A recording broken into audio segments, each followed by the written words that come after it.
Karibu sana kwenye channel yako pendwa ya Engineer Tutorial Swahili.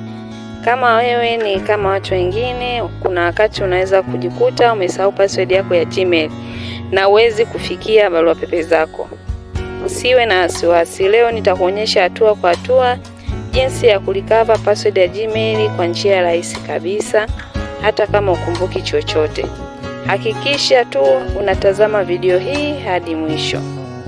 Hatua ya kwanza ili uweze kulikava password ya Gmail ni kwenda kwenye tovuti ya Gmail, kisha andika sehemu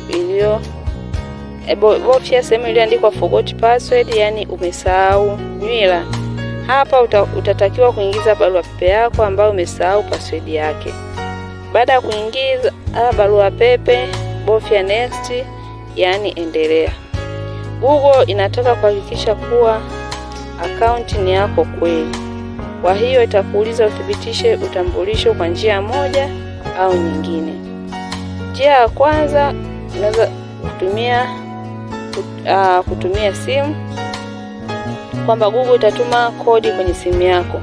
Kama ulishaunganisha namba yako ya simu, Google itatuma kodi ya kuthibitisha kwenye namba yako. Ingiza kodi hiyo kwenye kisanduku utakachoona.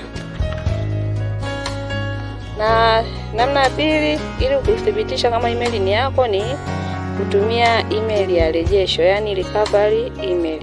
Kama uliongeza email ya kurejeshea, Google itatuma linki kwenye email hiyo. Fungua email ya pili, bofya linki na uendelee. Na njia mbadala wa kuthibitisha kama email ni yako, kama hauna access ya simu au recovery email. Kwa hiyo hii ni njia nyingine unaweza kutumia, njia ya maswali ya usalama au historia ya account. Google inaweza kukuuliza maswali ya usalama kama tarehe ulioanzisha account au huduma uliowahi kutumia. Hapa jibu kadri ya uwezo wako. Kumbuka, hata kama haukumbuki kila kitu kwa usahihi, jaribu kukaribia jibu sahihi. Baada ya kufuata hizo njia zote kuthibitisha akaunti yako, utaenda kwenye hatua ya kubadilisha password. Ukitimiza hatua za uthibitisho, utaruhusiwa kubadilisha password. Hakikisha unaandika password mpya ambayo ni ya kipekee na usalama. Mfano mzuri wa password unaweza kuandika kama ni Amina 2025 @.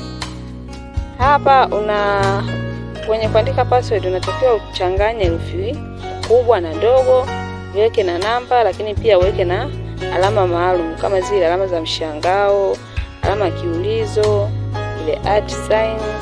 Hizo ndio password ambazo zinakubalika Google.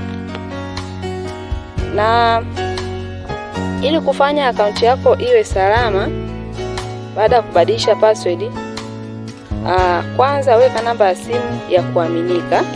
Weka namba ya simu ya kuaminika ili utakapo tena sahau password iwe rahisi kulikava email yako. Pia ongeza recovery email. Kama haukuwa kabisa na recovery email, weka recovery email. Hatua ya tatu, washa two step verification, uthibitishaji wa hatua mbili.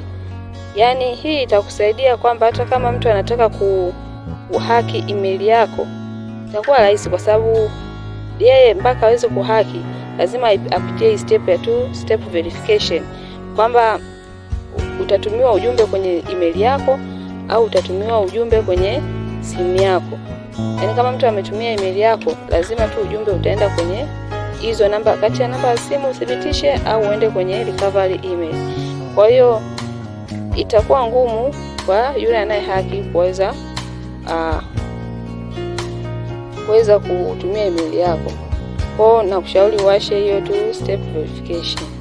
Lakini pia kagua vifaa ulivyounganishwa kwenye akaunti yako.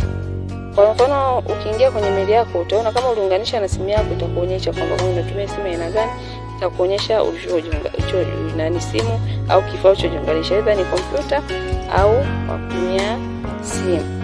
So hizi ni hatua zitakusaidia kuzuia wizi wa akaunti au kupoteza tena siku za usoni. Sasa nini cha kufanya ikiwa hakuna njia inafanya kazi? Kama hizo njia zote nilizoelekeza hapo za kulikava hiyo password hazifanyi kazi, kuna njia kama hakuna njia inayofanya kazi, unaweza kuwasiliana na timu ya msaada wa Google. Lakini kumbuka, Google hutoa msaada mdogo kwa akaunti binafsi. Kwa hiyo hakikisha unafanya juhudi zote kwanza. Pia unaweza kujaribu kulikava akaunti mara kadhaa kwa majaribio tofauti ya tarehe na majibu ya maswali.